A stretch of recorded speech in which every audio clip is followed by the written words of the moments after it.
আসসালামু আলাইকুম, ওয়েলকাম সবাইকে এসএ সিম্পল লাইফে। আশা করি সবাই ভালো আছেন এবং আল্লাহর অশেষ রহমতে আমরা অনেক ভালো আছি। তো অনেক দিন পর ভিডিও নিয়ে আসলাম। সেই রোজায় ভিডিও দিয়েছিলাম, তারপর থেকে আর কোনো ভিডিওই করতে পারি নাই, কারণ ঈদ করতে দেশের বাড়িতে যাওয়া এবং ঈদ করে আসার পর আহনাফকে নতুন স্কুলে ভর্তি করানো এবং ওর পড়াশোনাটা শুরু করা, তো সব মিলিয়ে অনেকটা ব্যস্ততায় সময় কেটেছে, সেই জন্য আর ভিডিওটা করা হয় নাই।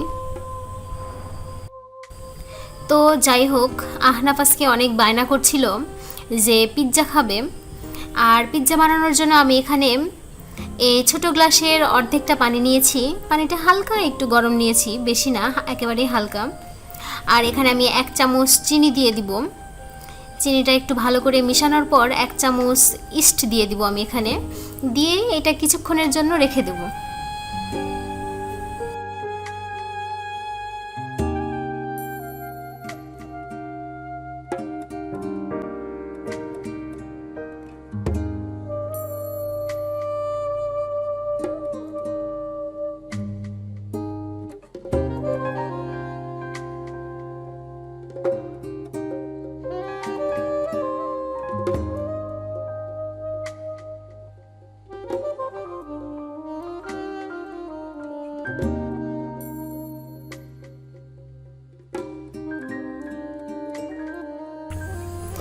আর এই ছোট গ্লাসটা দিয়ে মেপে আমি 1.5 গ্লাসের মতো আটা নিয়েছি এখানে।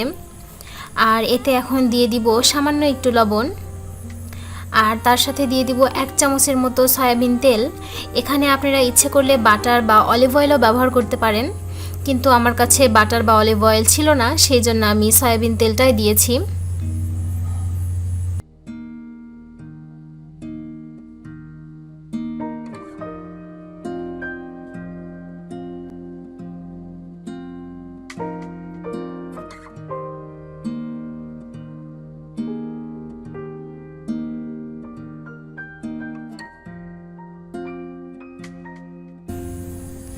তেল এবং লবণটা আমার আটার সঙ্গে ভালো করে মিশানো হয়ে গিয়েছে। এখন আমি একটা ডিম দিয়ে দিব এর ভিতরে। ডিমটা দিয়ে ডিমটাও ভালো করে মিশিয়ে নিয়ে তারপর আমি ইস্ট যেটা ভিজিয়ে রেখেছিলাম সেটা আটার সঙ্গে দিয়ে ভালো করে মাখিয়ে ডোটা তৈরি করে নেব।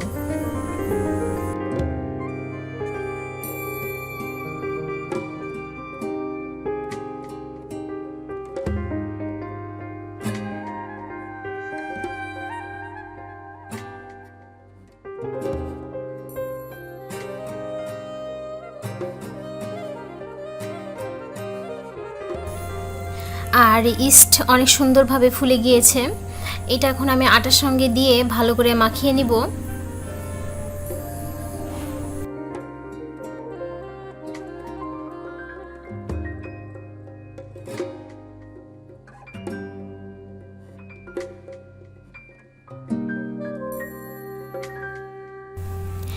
আর এটা কিন্তু বেশ নরম হয়েছে। আর পিৎজার ডোটা কিন্তু একটু নরম নরমই হয়, এটা বেশি শক্ত করা যাবে না, একটু নরম নরমই থাকে। তো এটা আমার মাখা হয়ে গিয়েছে। এখন উপর থেকে একটু সয়াবিন তেল মাখিয়ে এটা বেশ কিছুক্ষণ রেখে দেব। বেশ কিছুক্ষণ মানে আমি এটা দুপুরবেলা মাখিয়ে রেখেছি, আর আমি সন্ধ্যার সময় বানাবো। তো এখন এটা আমি এভাবেই রেখে দেবো।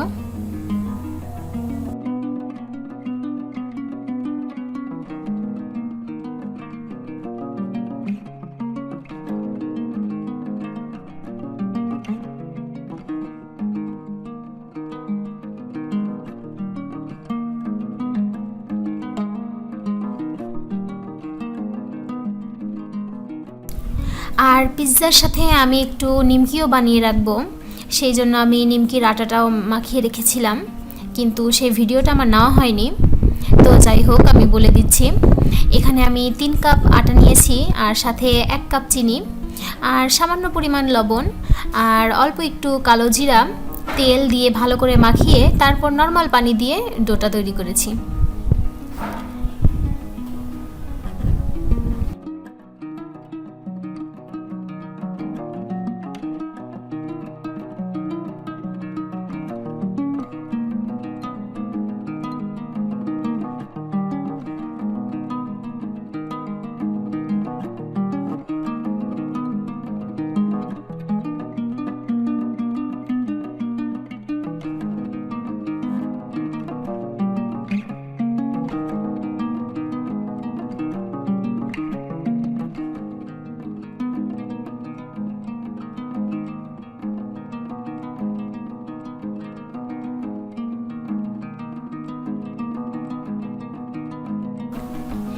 নিমকির জন্য আটাটা বেশ ভালো করে মথে নিতে হবে। তারপর এটা আমি একেবারে ছোট ছোট করে কেটে নেব, নিয়ে ছোট মিষ্টির মতো গোল গোল করে রেখে দেব। তারপর একটা একটা করে বানিয়ে নিব।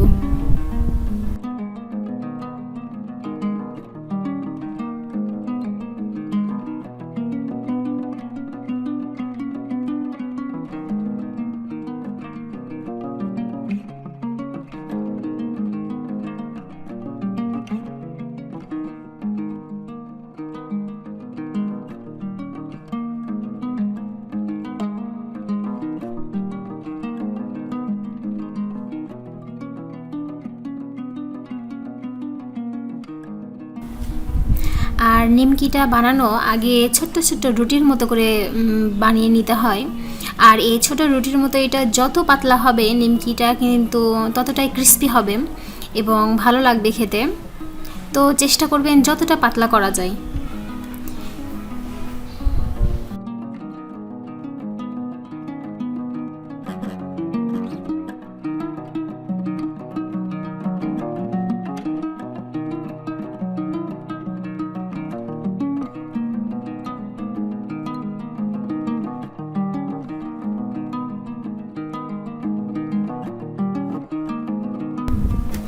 আর নিমকিগুলো আমার বানানো হয়ে গিয়েছে, এখন আমি ভেজে নেব।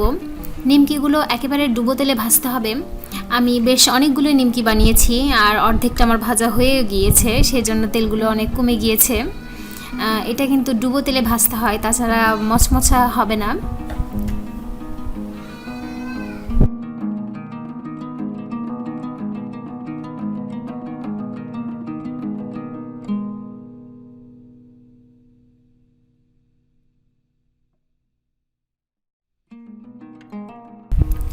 আর নিমকিগুলো আমার ভাজা হয়ে গিয়েছে। এগুলো বেশি গাঢ় করা যাবে না, কারণ নামানোর পর আরও গাঢ় হয়ে যায়, তখন কালো কালো দেখায়, দেখতে ভালো লাগে না।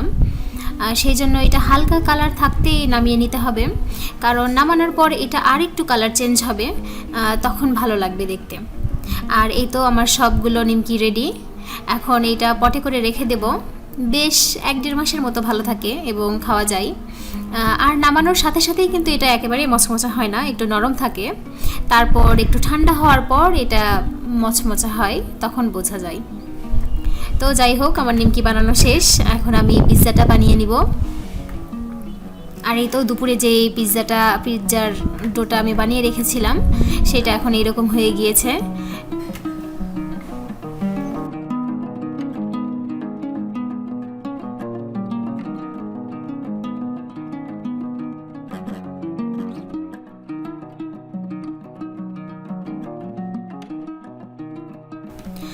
আর ডোটা ভালো করে মথে নেওয়ার জন্য আমি সামান্য একটু আটা ব্যবহার করেছি। আর তারপর আমি হাত দিয়ে একটু ভালো করে গোল একটা রাউন্ড করে নিব।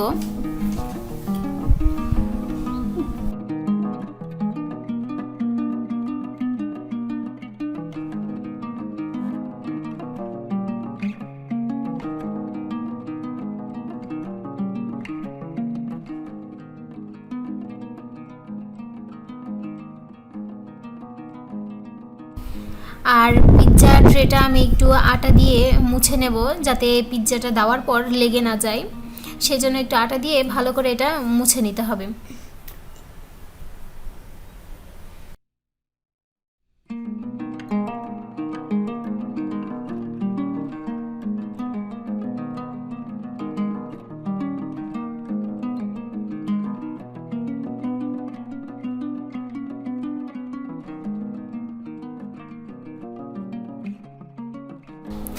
আর এখন আমি এতে কাঁটা চামচ দিয়ে একটু ফুটো ফুটো করে দেব, যাতে সসটা দেওয়ার পর সসটা একটু ভিতরে যায়। আর আমার কাছে পিৎজা সসটা ছিল না, সেই জন্য আমি নর্মাল টমেটো সস দিয়ে করছি। পিৎজা সসটা দিলে টেস্টটা একটু ভালো আসে, তো আমার কাছে নাই সেহেতু আমি এটাই ব্যবহার করছি।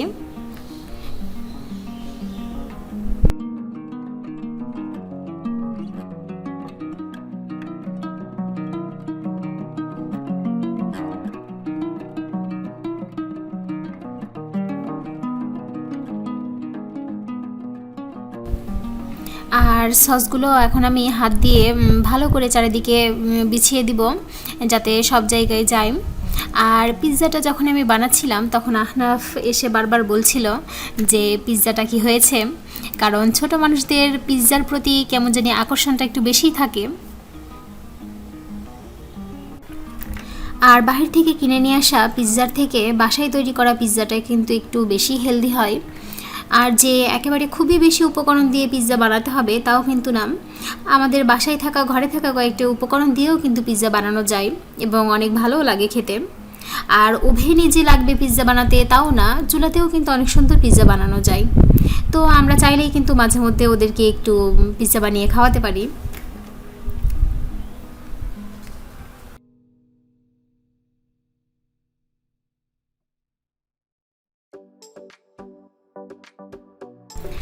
আর আমার সসটা দেওয়া হয়ে গিয়েছে, এখন আমি এর উপরে বেশ কিছুটা চিজ দিয়ে দিব।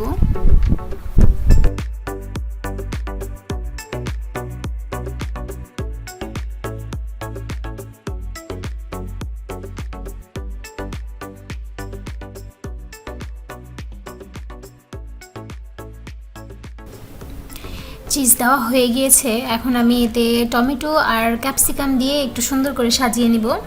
তারপর টমেটো আর ক্যাপসিকামের উপরে আমি আরেকবার চিজ দেব, দিয়ে এটা ওভেনে বেক করব।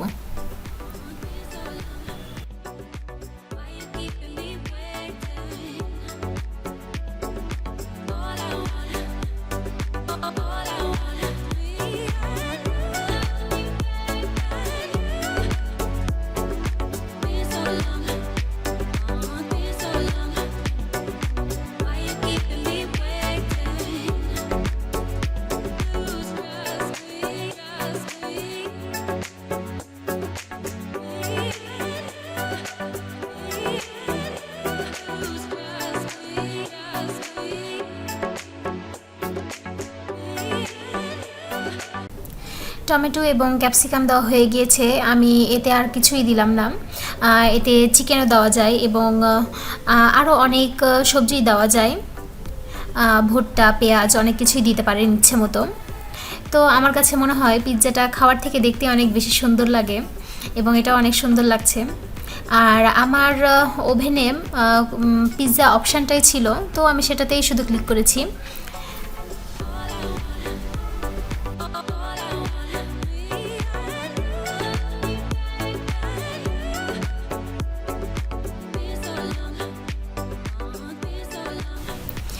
আর এই তো আমাদের আকর্ষণীয় পিৎজাটা রেডি হয়ে গিয়েছে, এখন আমি এটা পিস করে কেটে নেব।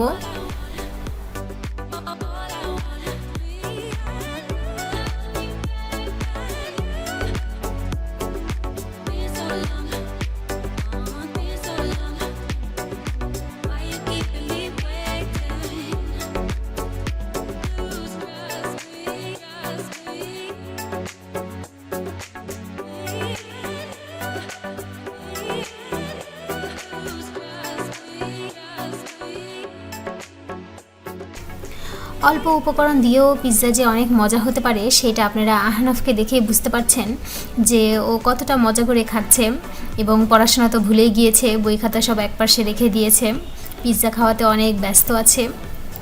তো এই ছিল আমাদের আজকের ভিডিও।